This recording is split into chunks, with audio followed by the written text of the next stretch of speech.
Okay, so welcome back to another video. So in today's video we have a an iterated floor equation. X times the floor of x times the floor of x times the floor of x is equal to 88, such that x is greater than 0. So that's a pretty big handful one. Now before I jump into solving our value for x, there's some motivation that I would like to discuss before we solve for x from here. So I like to think of, first let's think of the simple case of x times the floor of x. So I'll be actually putting some screenshots to overlay this video so you can get a better, get a visual representation of what the function looks like. So you'll start to notice that x times the floor of x, if we were to plot that to the graph, you'll see that the behavior of the graph sort of represents like your standard parabola x squared.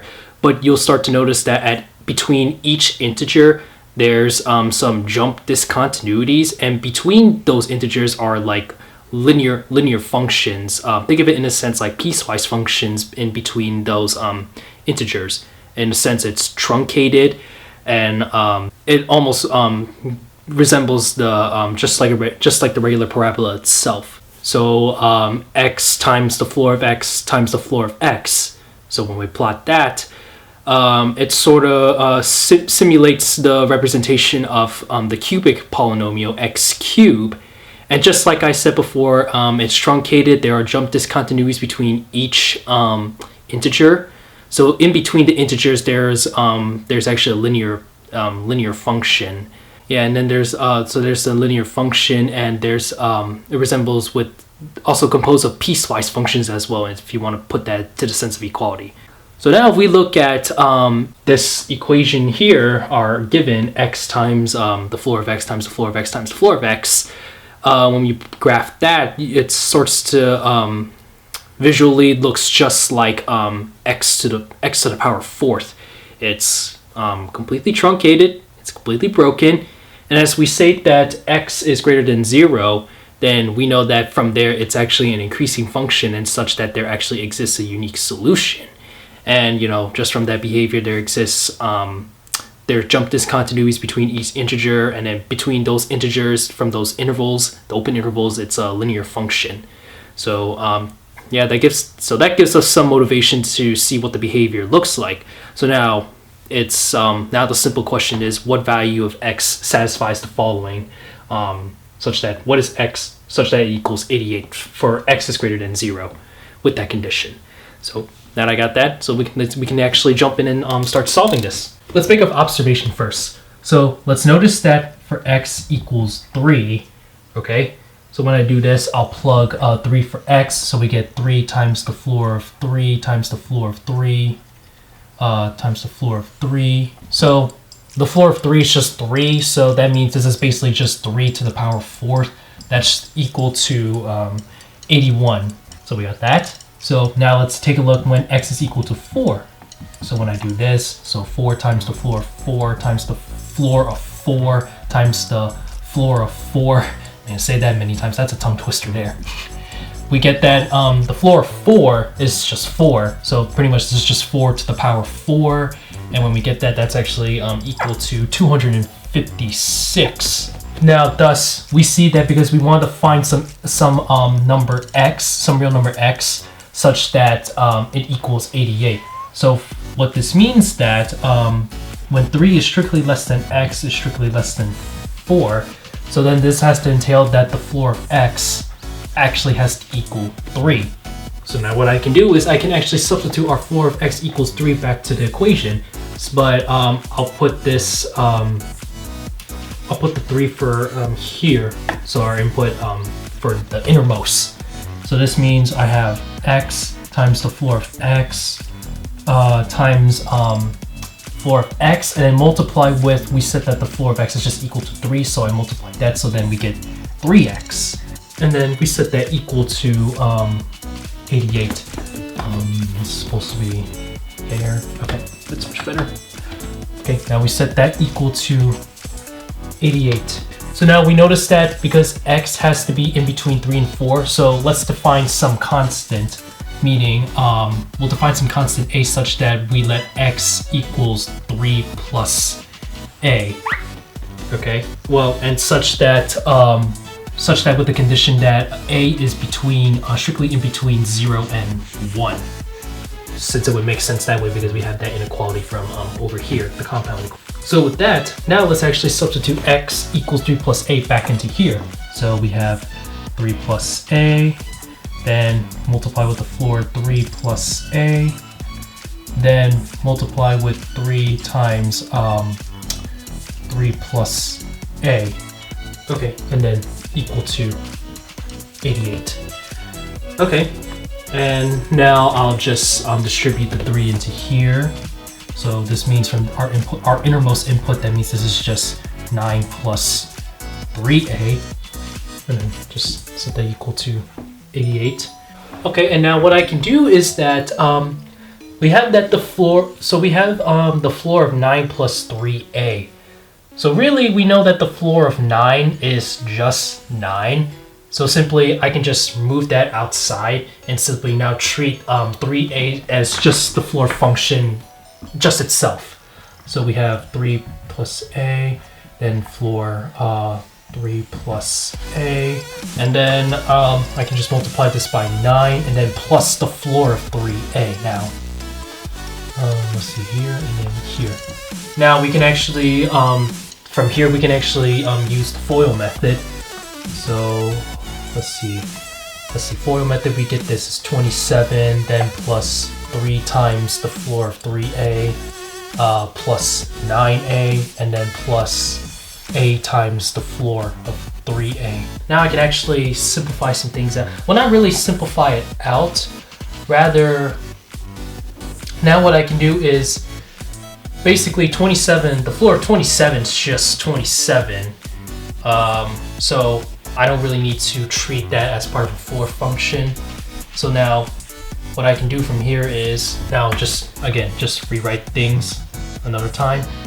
Then this is just 27 and then plus and so now the whole thing will be treated as a floor function. So 9a and plus 3 times 3a, and then plus a times 3a, and then we just set that equal to 88. Okay, so you'll kind of see the pattern from here, but what I want to do next is let's actually just ignore the floor function here for now, because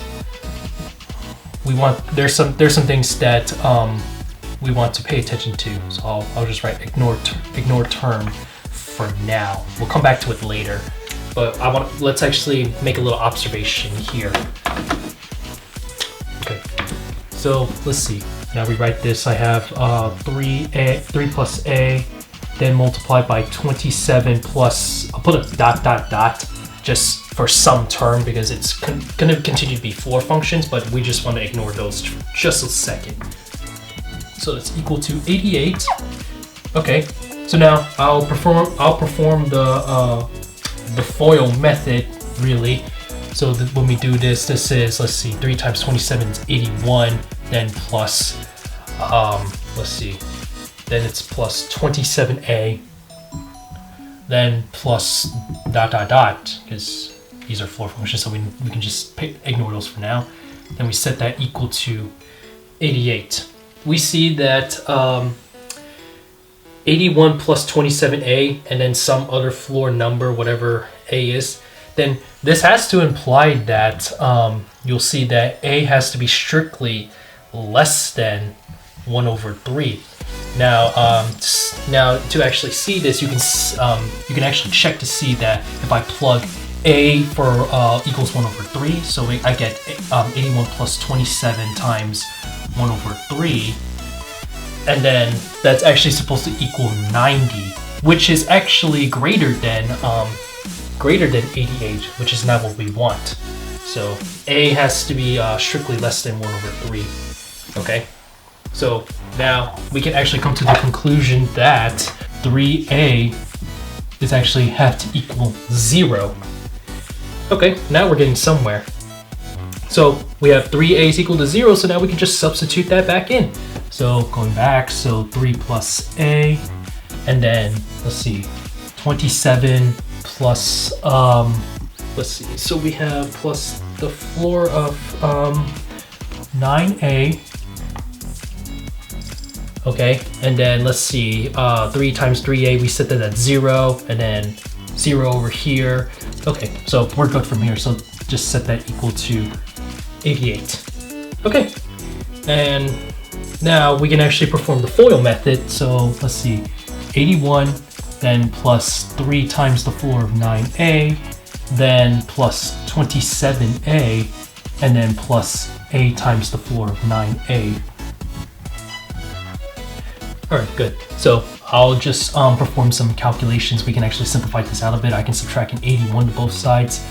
So let's see, 27a, then plus, then these still remain the same. So 3 times the floor of 9a plus 8 times the floor of 9a. What did I say? Subtract 81, so that means this is supposed to be 7. Okay. Now, okay. Let's switch to the black marker for a sec. So now we notice that since a is strictly less than 1 over 3, then this has to imply that 9a has to be strictly less than 3. Okay? So then therefore, we can conclude that the floor of 9a is actually strictly less than 3. So what that entails is that we have that x has to be greater than or equal to 0. So what that means is there are 3 possible combinations. There's actually 3 possible values for the floor of 9a, specifically 0, 1, and 2. So let me write this down. Like I said, we have 3 possible values for the floor of 9a, 0, 1, and 2. And we can do this, so we have to find our a value. Okay, so now we have to work out those 3 possible cases. So actually just use the red for this. So now for the floor of 9a has to equal 0. So when I plug 9a, the floor of 9a equals 0 back to here, okay, I'll get 27a plus 3 times 0, and then plus a times 0. And so this will yield us 27a is equal to 7 from here. But you'll see that if I were to divide 27 by both sides, I get that a is equal to 7 divided by 27, which does not equal this. So this means this is a big X. So 0 is not the possible value. All right, so now let's work out the case for, well, you'll see, well, okay, I might have skipped that. So you'll see that if I plug a equals 7 divided by 27 back here, so 9 times 7 is 67 divided by 27, and the floor, and which can be reduced to 7 divided by 3. And if you take the floor of that, then it's going to equal 0. So let me actually just write this down so you'll see what I'm talking about. So that does not work. Okay, so now move on to the next. For the floor of 9a is equal to 1. All right, so now just jumping back to the same thing. So 27a plus 3 times 1, and then plus a times 1. So when we do this, I'll get 28a and then plus 3, but I'll subtract that to the other side. So I get that that's actually just equal to 4. And if I divide 28 to both sides, I'll get that a is equal to 4 over 27. That's a 1 over 7. So when I do plug this back to our floor of 9a, so we have 9 times 1 over 7. That's equal to the floor of 9 divided by 7, which is actually just equal to 1. So this solution works. Okay, so that's a big check. But now we have to finally check to see if the floor of 9a equals 2 works. So floor of 9a equals 2. Okay, so just do the same thing. 27a plus 3 times 2 plus a times 2. So I get that this is 29a, then plus 6. Subtract that, I'll get this is 29a is equal to 1. Divide that by both sides. Get that a is equal to 1 divided by 29. Okay. And so if I were to plug a back to our floor, so 9 times 1 over 29 is equal to 9 divided by 29. But to take the floor of that, that's equal to 0. So that means this solution does not work. So now with that, we have seen that the only possible values of the floor of 9a is just equal to 1. So now with this, now I can actually, or rather a is equal to 1 over 7 since it satisfied this. Okay, so therefore, let's see, yeah, right here is good. Thus, a is equal to 1 over 7. Okay, and we're just about done. So now going back to x equals 3 plus a, then we just plug this in. So this is 3 plus 1 over 7, which then that's actually simply just equal to 22 divided by 7. So therefore, x equals 22 divided by 7, like so.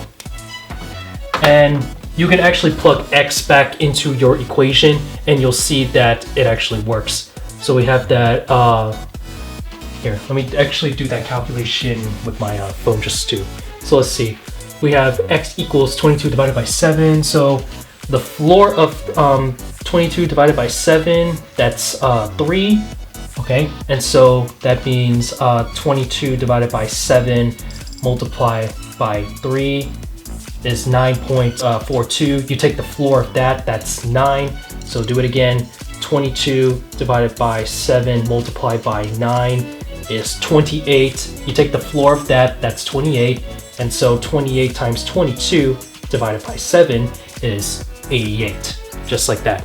So our only solution is x is equal to 22 divided by 7. All right. That's pretty cool if you ask me.